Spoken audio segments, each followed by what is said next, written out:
दोस्तों आप देख रहे हैं राइट भोजपुरी और आप लोगों को फिर से एक बार राइट भोजपुरी चैनल में स्वागत है। तो दोस्तों आप लोग बता दें कि कुछ दिन पहले ही अभी खेसारी लाल यादव का एक नए फिल्म का अनाउंस हुआ था।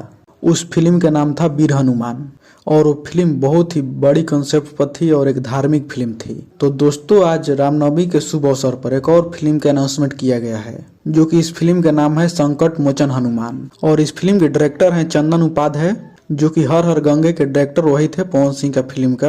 और दोस्तों इस फिल्म के हीरो खेसारी लाल यादव नहीं है, बल्कि इस फिल्म के हीरो अरविंद अकेला कल्लू हैं। अब इसका कॉन्सेप्ट कैसा रहेगा अभी तो मुझे अंदाजा नहीं है, लेकिन अभी कुछ देर पहले रामनवमी के शुभ अवसर पर इस पोस्टर को रिलीज किया गया है। तो दोस्तों हम लोग देखते हैं भोजपुरी इंडस्ट्री में कैसे कैसे फिल्म आती है और भोजपुरी इंडस्ट्री का कैसे बदलाव होता है, जो कि सब लोग अब अच्छा काम करने लगे हैं और नए नए कॉन्सेप्ट पर काम कर रहे हैं। तो दोस्तों चलिए इस वीडियो में इतना ही, मिलते हैं किसी अगले वीडियो में। बाकी आप लोग इसके बारे में क्या कहना चाहते हैं कमेंट करके जरूर बताइएगा। तो आप लोग इस वीडियो को लाइक कीजिएगा, शेयर कीजिएगा और अगर अभी तक हमारे चैनल पर नए हैं तो चैनल को सब्सक्राइब जरूर कर दीजिएगा। तब तक जय हिंद, जय भारत।